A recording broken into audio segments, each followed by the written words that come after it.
ibadah umroh dan ibadah haji sekaligus. Maka beliau bertanya kepada Rasul, ya Rasulullah, alaisa lahu hajjun wal umrah? Wahai Rasulullah, apakah baginya dia juga mendapatkan pahala haji dan umrohnya? Apakah dia sudah bisa dinilai sebagai orang-orang yang melakukan ibadah umroh, ibadah haji? Maka Nabi mengatakan, na'am, ya. Berarti walaupun anak-anak, kalau dikondisikan belum balik sekalipun, tapi tetap dia sudah dikategorikan melakukan ibadah umroh, haji. Walaka ajrun, kata Nabi, dan pahalanya itu buat orang tuanya. Karena kondisinya belum balik.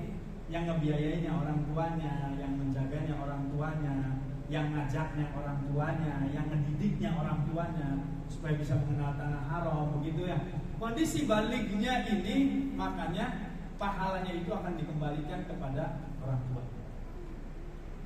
Dikategorikan dia sudah haji belum? Haji. Sudah umrah belum? Umrah. Walaupun dia belum balik.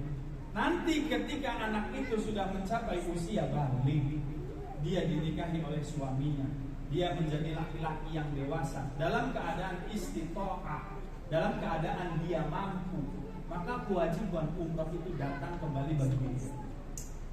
Dia mampu, hartanya ada, berangkat.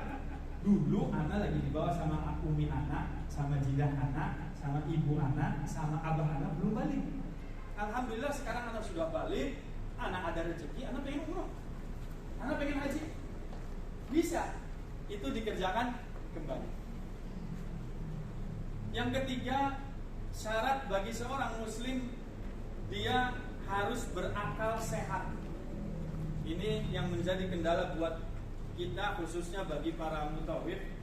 Keberangkatan 9 Oktober, anak qadarullah bawa jamaah dari Singkawang, dari Kalimantan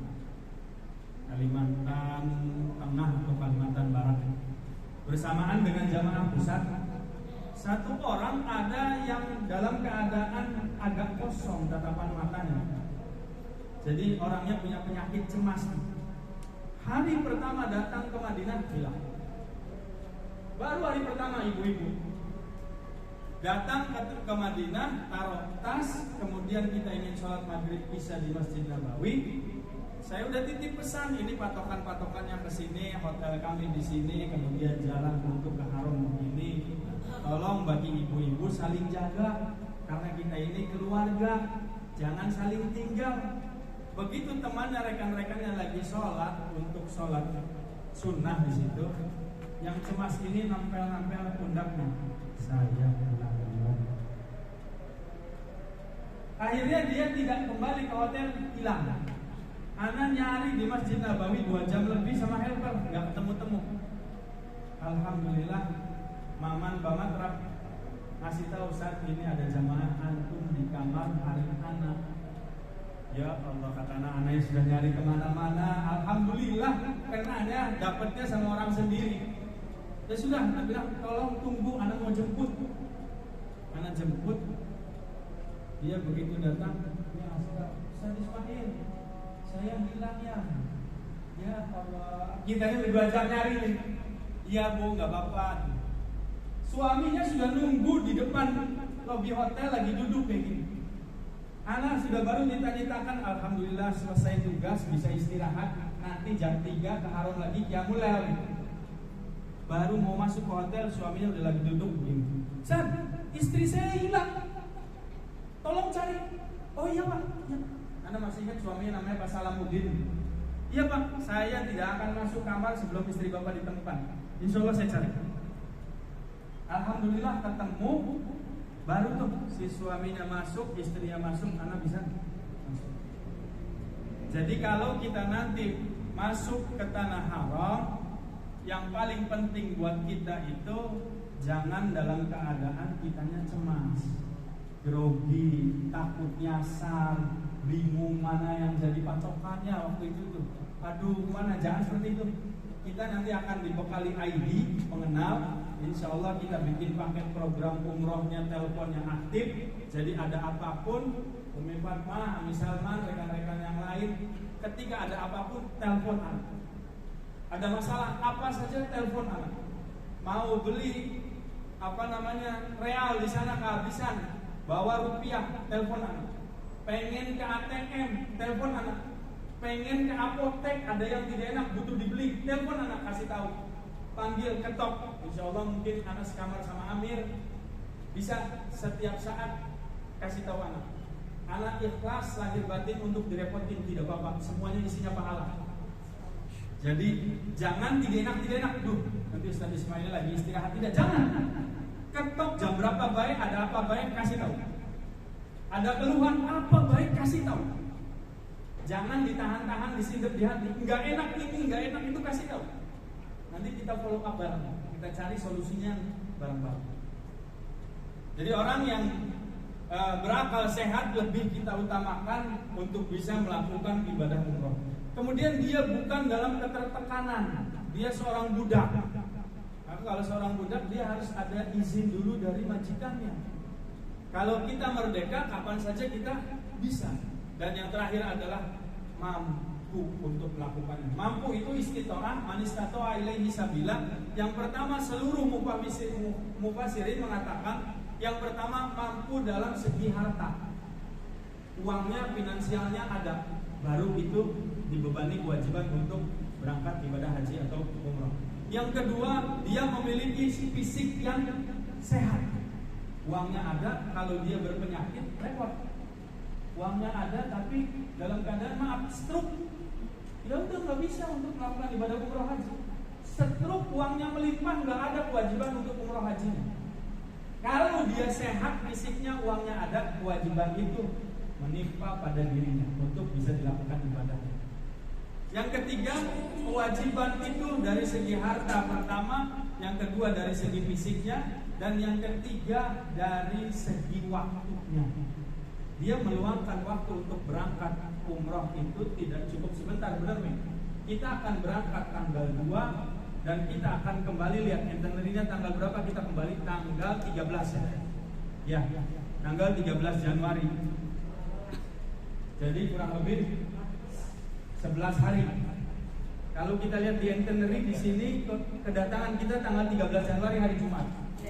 Ya, berarti kurang lebihnya dari keberangkatan waktu yang kita tinggalkan 11 hari. Dan yang keempat adalah mampu dari segi dari harta benda, ilmu. Yang keempat, yang terakhir ilmu. Kalau kitanya tidak mengetahui bagaimana sih umroh supaya anak ini pengen makbul, kemudian kita percayakan, mozaik nih kelihatannya Masya Allah, mutawifnya kelihatannya, handlingnya Masya Allah, kelihatannya kepala kantor cabangnya bagus, follow up-nya bagus, menyenangkan. Anak mau mempercayakan ke mozaik, maka itu merupakan penanggung jawaban moral buat mozaik untuk mengcover jamaahnya agar mampu dalam segi ilmu, supaya ibadah umrohnya itu makbul. Kemudian apa yang harus dilakukannya ketika dia sudah semuanya mampu? Allah Subhanahu wa taala memfirmankan ayatnya kepada kita sekalian, wa tazawwadu fa inna khairaz zadi taqwa. Berbekallah kalian karena sebaik-baik bekal adalah ketakwaan. Jangan sampai tuh orang yang melakukan ibadah umroh keluarganya tidak ditinggalin harta. Sehingga ketika dia enak-enakan berangkat ibadah umroh, enak-enakan dia bisa melakukan perjalanan ke luar negeri, tapi yang jadi anaknya, yang jadi keluarganya di rumah pengen beli makan ngutang, pengen beli nasi tidak ada berasnya nih, pinjam uang sama tetangga, berarti dia tidak berbekal. Allah tidak mensyariatkan seperti itu. Ketika kita meninggalkan tanah air juga, orang yang kita tinggalin itu cukup dalam keadaan tidak berkekurangan. Tidak berkekurangan. Bagaimana hukumnya Ustaz? Kalau anak nih berangkat tapi anak masih punya utang, pengen berangkat ke tanah haram, anak masih ada tanggungan hutang, belum selesai hutang anak, sama si bulan sekian, sama si bulan sekian, sama si bulan sekian. Namanya orang itu adalah anaknya dijarah, jual beli, punya toko, anak punya aktivitas, ada hutang. Dan ada juga piutang anak di luar. Ketika kita yakini hutang itu bisa kita bayar, makbul, tidak ada masalah. Karena kita tahu ini ada pos untuk bayarnya di sini. Nanti akan ada pemasukan ke sini, bisa Anda bayar sekian. kesimpulan. Semuanya boleh ketika catatan ada kemampuannya. Selanjutnya.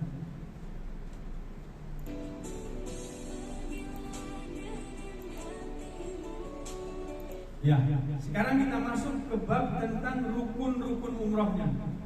Ini sama dengan buku, alhamdulillah. Yang pertama, bagi kita semua, anak, Ami Salman, Amir dan Ading, wajib mengenakan kain ihram. Wajib mengenakan kain ihram. Dari mana kita mengenakan kain ihramnya? Dari mana start awalnya? Kita mengenakan kain ihram dari hotel yang ada di Madinah. Nanti juga kita akan ulang karena di sini masih ada yang belum datang, Amir dan adiknya. Nanti akan ada manasik lagi pengulangan supaya kita bisa lebih mantap lagi, kita bisa saling ingat lagi apa yang menjadi larangannya, apa yang menjadi rukunnya, begitu ya. Kita harus mengenakan kain ihram dari hotel. Sebelum kita check out dari kota Madinah, ada kewajiban bagi ikhwan untuk mengenakan kain ihram. Jangan sampai ketika kita di mikot baru kita pakai kain ihram, jangan. Karena di tempat mikot krodit, artinya manusianya dari berbagai penjuru negara, semua banyak yang menggunakan Masjid Asy-Syajarah atau Bir Ali Dzul Hulaifah, digunakan untuk mandi besar di situ, gunting kuku di situ, pakai kain ihram di situ. Jadi bejubel. Kita lebih nyaman di hotel. Karena Rasul alaihi salatu wasallam juga sudah rapi mengenakan semuanya dari Madinah dipersiapkan. Dari Madinah sudah dipersiapkan. Ketika kita ingin melakukan berihram, apa sih yang menjadi sunnah-sunnahnya? Pertama, sunnah untuk mencetiki atau menggunting kuku tangan kita dan kuku kaki kita. Sunnah. Untuk melakukan sebelum mengenakan kain ihram, kita gunting kuku, tangan, kaki, semua udah bersih. Kemudian yang kedua, sunnah untuk buat laki-laki mencukur kumis, merapikan kumis. Yang ketiga, buat semuanya laki dan perempuan, sunnah untuk mencabut bulu yang ada di ketiak. Bulu yang ada di ketiak dicabut atau dikurut, dikeruk gitu ya. Yang keempat, juga merapikan atau membersihkan bulu yang ada di kemaluan. Kemarin ada yang nanya, kebetulan akhwatnya pakai hijab nih, pakai burkut.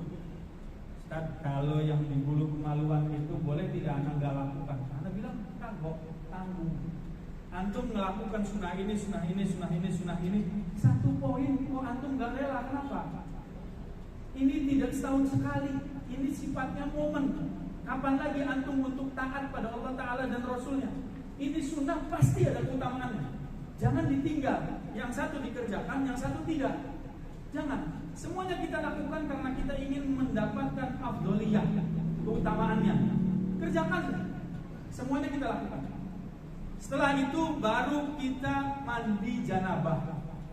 Ana ingin mentestimonikan mandi janabah, tidak mengapa, untuk mengulangi refresh ingatan kita supaya kita juga kembali merasa saling diingatkan gitu ya.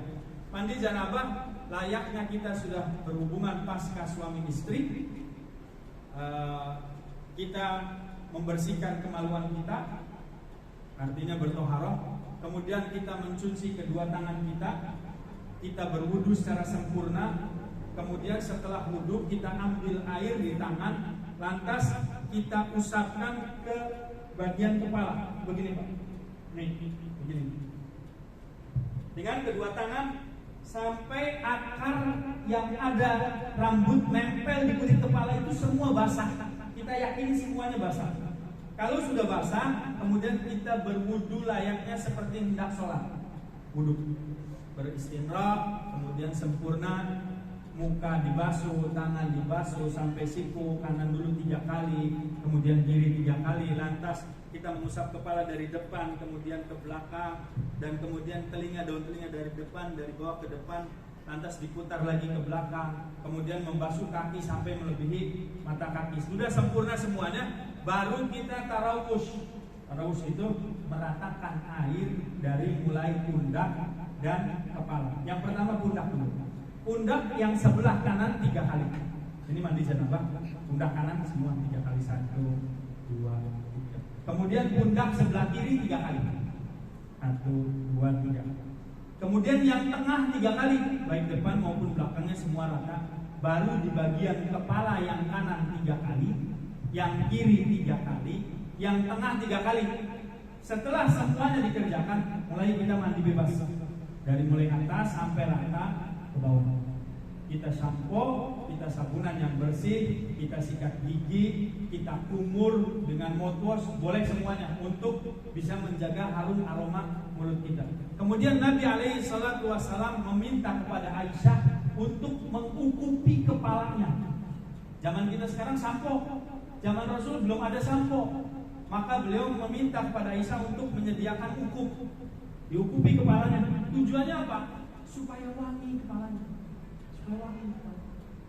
Nanti kalau ibu-ibu misalnya ame-ame semua datang ketika tawaf itu ketemu sama orang-orang Banggali yang aromanya nusuk sampai ke ulu hati luar biasa, baunya subhanallah. Mereka terbiasa mengkonsumsi bawang bombay, kayak makan nasi bawang bombay ini.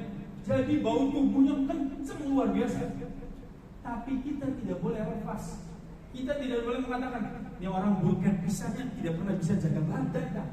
Kita nggak boleh. Wala rofasa, wala fusuq, wala jidala. Kita tahan lisan kita. Bau kayak apa kita lebay. Sudah ini lagi di tanah haram. Udah kita jaga lisan kita supaya kita bisa dapat keutamaan umrah. Yang penting kita tidak seperti itu. Kita tidak boleh jidal, kita tidak boleh mengatakan kata-kata kotor, kita tidak boleh menghina orang lain. Kita jaga lisan kita. Sudah kepala kita ini diukupin, Rasul memerintahkan kepada Aisyah untuk mengoleskan wangi-wangian pada tubuhnya, bukan pada kain ihram.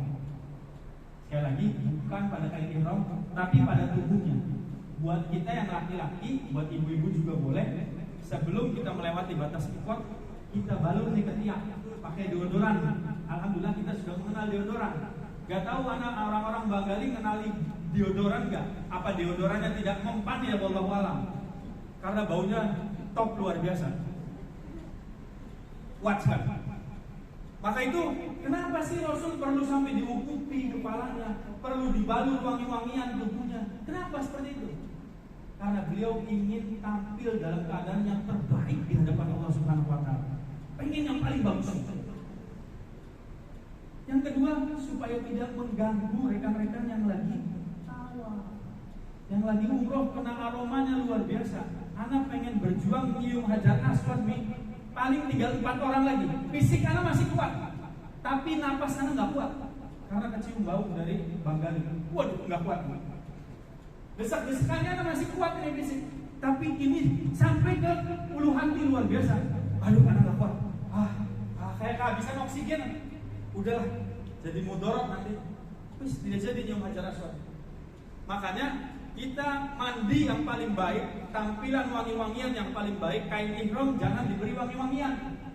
Buat ibu-ibu, kalau di tubuh jangan pakai minyak wangi. Kalau deodoran saja, insya Allah makruh, tidak mengapa. Kalau deodoran saja, insya Allah makruh karena itu sebagai penghilang bau badan, gitu ya, penghilang bau badan. Tapi untuk minyak wangi, untuk wangi-wangian yang lain di mukena, begitu di kudung, jangan. Dan jangan tabarruj, jangan berhias, lipstik, bedak, celak, semuanya jangan digunakan dulu. Kalau pelembab apa namanya? Body cream ya, hand body ya, jangan dulu. Semuanya jangan dulu. Dalam keadaan asli polos gitu ya. Saat kalau gitu anak deodoran ganti jalan paksa, nggak apa-apa. Kalau buat akhwat, kalau buat laki-laki malah disunahkan oleh Rasul untuk mengoleskannya pada tubuh, mengawetkan harum-haruman pada kepalanya begitu ya. Dan ketika sudah sampai di mikot, maka semuanya sudah dalam keadaan mengenakan kain ihram. Lantas kita masuk Masjid Asy-Syajarah, Masjid Dzulhulaifah Bir Ali, kita sholat 2 rakaat di dalamnya. Karena mikot ini mikot Rasulullah, Rasul sholat di Masjid Asy-Syajarah, namanya aslinya Masjid Asy-Syajarah. Kalau dalam keterangan Masjid Bir Ali itu dikatakan Bir Ali itu sumurnya Ali bin Abi Thalib. Apa sih riwayatnya? Riwayatnya dhaif sebetulnya. Riwayatnya dhaif, dikatakan bahwasanya Ali bin Abi Thalib pernah sampai berkelahi dengan jin, yang jinnya itu kemudian dipendam, dikuburkan di sumur. Sumur itu dikenal dengan nama Bir Ali, sumurnya Ali bin Abi Thalib ketika memendam jin di situ. Tetapi keterangan itu dhaif, keterangannya lemah. Alhasil ketika kita diperintahkan untuk sholat di Dzulhulaifah, apa keutamaannya? Malaikat Jibril mengunjungi Rasulullah SAW. Beliau mengatakan kepada Nabi, ya Muhammad, shollu fi hadzal wadi. Sholatlah engkau di lembah ini. Masjid itu, Masjid Asy-Syajarah. Karena lembah ini, kata malaikat Jibril, adalah lembah yang diberkahi oleh Allah Subhanahu wa taala. Jadi lembahnya diberkahi, tempatnya masjidnya diberkahi. Maka ada sunnah untuk sholat 2 rakaat di Masjid Dzulhulaifah, yang mana sholat sunnah ini tidak didapati di mikot-mikot lain. Tidak didapati utamanya di mikot-mikot lain. Tidak di Juhfa, tidak di Jirona, tidak di Tan'im, tidak di Rabin. Semuanya tidak ada keutamanya kecuali keutamaan yang ada di Dzulhulaifah. Jadi alhamdulillah antum semuanya nanti akan sholat di Dzulhulaifah. Di situ ada keutamaan. Jangan buru-buru berdoa pada Allah Ta'ala di dalamnya. Setelah selesai baru kita duduk dengan tenang di kendaraan kita menuju ke stasiun. Betul? Pengen ke stasiun ya, supaya bisa naik kereta ya. Nanti kita usahakan supaya bisa terlaksana. Bisa terlaksana naik keretanya. Kita akan beli tiketnya secara online. Dan mungkin nanti kami Abud bisa membantu untuk merealisasikannya. Kita akan kontak-kontakan dengan rekan yang stay di Jeddah supaya bisa beli tiketnya. Keberangkatan dari Jeddah ke Madinah plus dari Madinah ke Mekah, begitu ya? Plus dari Madinah ke Jeddah atau Madinah ke Mekah.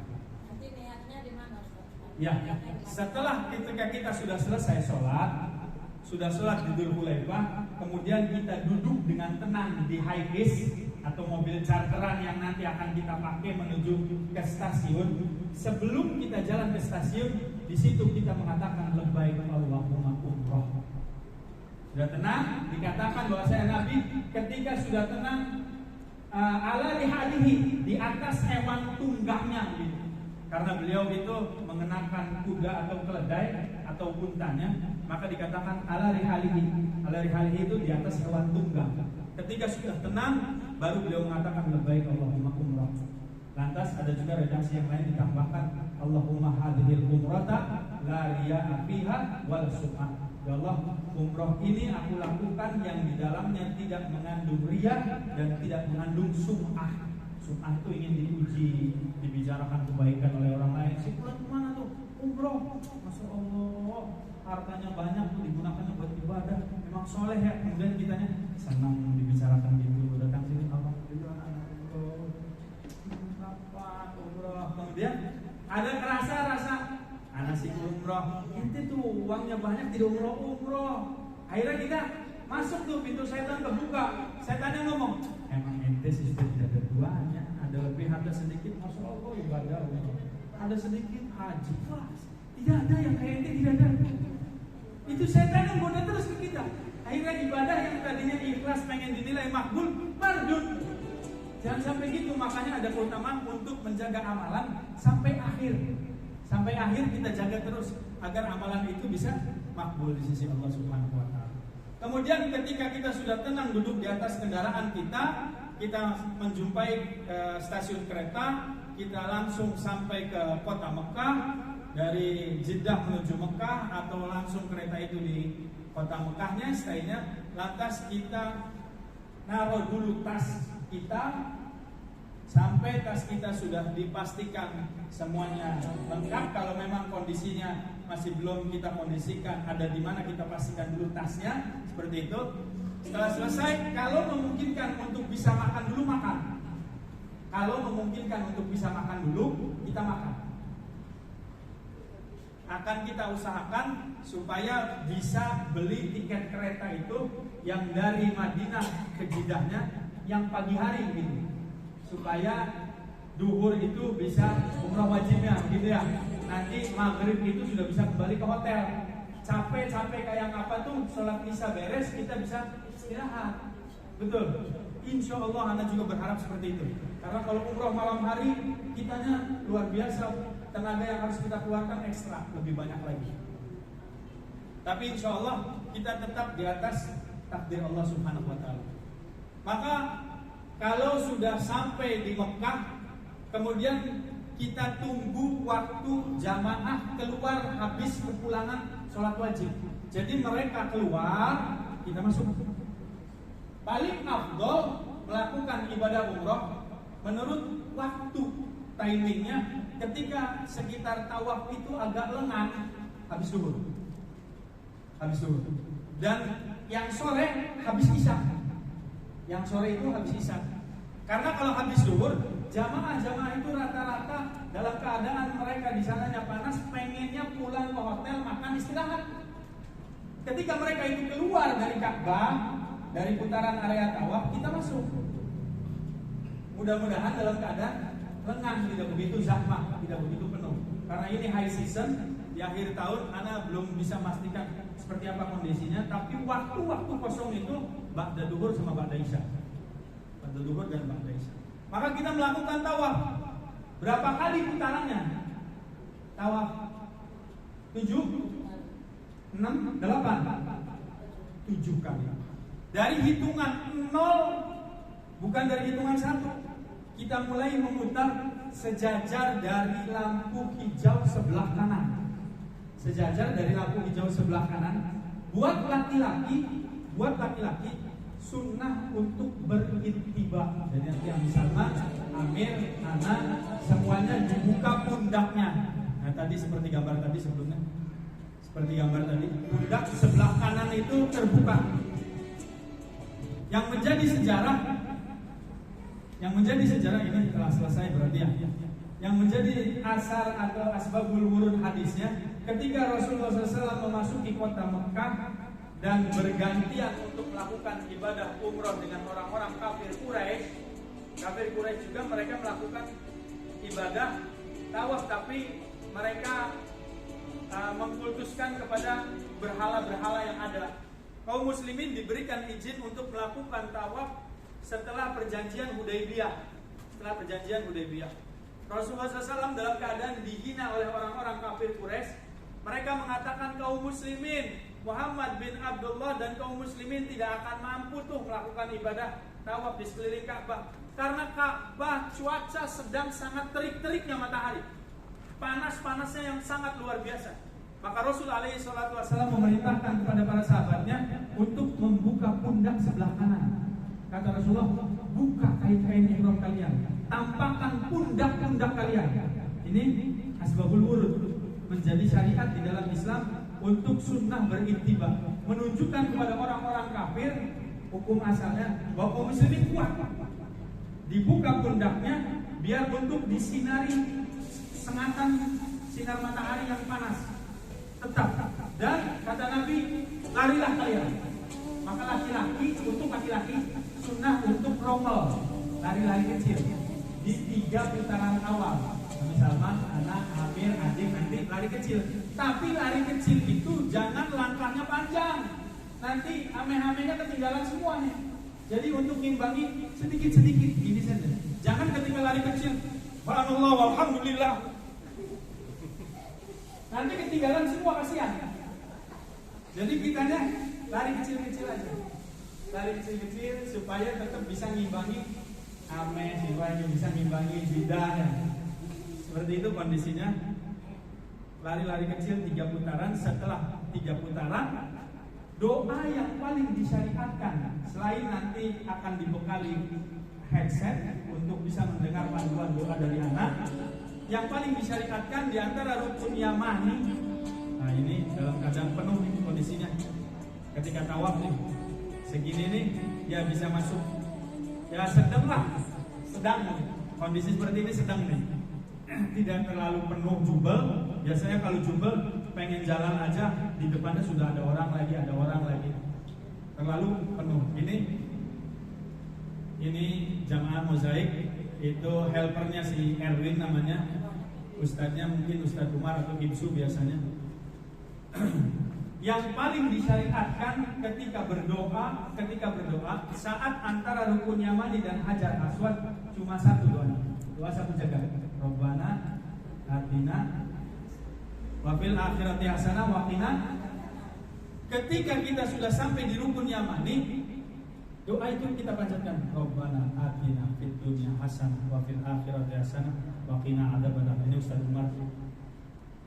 Ketika mutar, Rabbana atina fid dunya hasanah wa fil akhirati hasanah wa qina adzabannar. Itu di antara rukun yamani dan hajar aswad. Kalau sudah melewati hajar aswad, apa doanya? Yang paling sunnah ketika baru melewati hajar aswad, maka bertasbih, bertahmid, bertakbir dan bertahlil. Subhanallah walhamdulillah wala ilaha illallah Allahu akbar wala haula wala quwata illa billah. Subhanallah walhamdulillah wala ilaha illallah. Terus ketika sudah beberapa kali kita ulangi, baru doa bebas. Nanti ketika sudah sampai di rukun yamani, maka jangan lupa tengah-tengahnya doa itu lagi. Rabbana atina fid dunya hasanah. Dan ketika sudah sejajar dengan hajar aswad, setiap satu putaran kita melambaikan tangan ke arah hajar aswad seraya memberikan salam Bismillah Allahu Akbar. Bismillah Allahu Akbar. Sudah sampai sejajar lagi, kita usap lagi. Yang kedua, Bismillah Allahu Akbar. Sampai ke-7 putaran, yang ke-7 kita tidak memberikan isyarat. Dalam riwayat Imam Al-Bukhari hanya 6 kali memberikan isyarat kepada hajar aswad. Yang ke-7-nya nanti ketika kita sudah ada di Bukit Sofa. 6 putaran kita memberikan salam.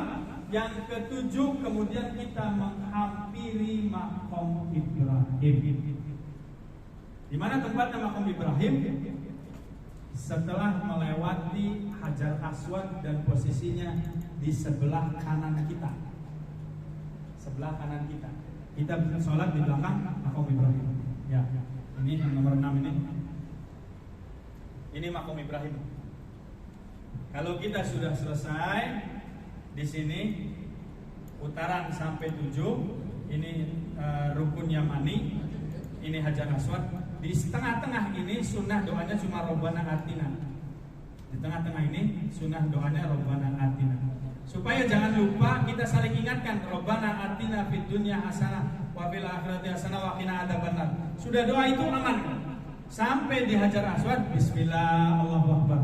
Setelah putaran ke-7 selesai di sini, maka kita sunnah untuk menghampiri Maqam Ibrahim seraya sambil berdoa pada Allah Ta'ala membacakan ayat wattakhidhu min maqami Ibrahim musalla. Wattakhidhu min maqami Ibrahim musalla. Kemudian kita sholat 2 rakaat di belakang Maqam Ibrahim. Sholat 2 rakaat di belakang Maqam Ibrahim di sini, di area sini. Kalau di sini banyak penjagaan polisi memerintahkan kita untuk geser, untuk gerak. Ya haji harik, ya haji harik. Ya Allah, sallu huna. Mereka akan merintahkan, udah sama, antum sholat di situ boleh, di sini boleh, di sini boleh. Gak perlu akurasinya tepat banget mengarah kepada Maqam Ibrahim. Gak mengapa kita agak geser ke kanan sedikit, agak geser ke kiri sedikit, tidak mengapa. Yang penting Maqam Ibrahimnya masih di depan wajah kita. Masih kelihatan Maqam Ibrahimnya. Maka yang paling disyariatkan sholat sunnah 2 rakaat itu pada rakaat pertama Al-Fatihah dan Al-Kafirun bacanya mudah sekali. Pada rakaat kedua Al-Fatihah dan Al-Ikhlas. Ya. Kuliah sama kulhu. Mau sholat dulu? Lanjut. Ini baru tawaf sampai ke Maqam Ibrahim, nanti ngejelasin sa'i sama tahallul. Gimana, mau break dulu? Mau break dulu? Kelihatannya sudah banyak yang mencari nih. Oh, kamar mandi. Lanjut ke sekarang.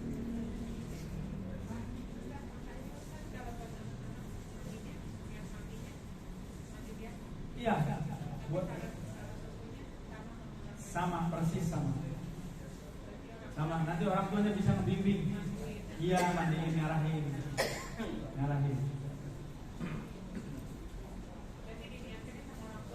Iya, betul. Iya.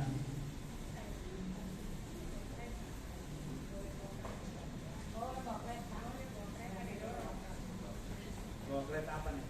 Ini mau bawa kereta di sana, anaknya Adi yang kecil. Mau bawa kereta-keretaan mainan? Kereta mati dorong, dorong dia. Oh gitu, boleh.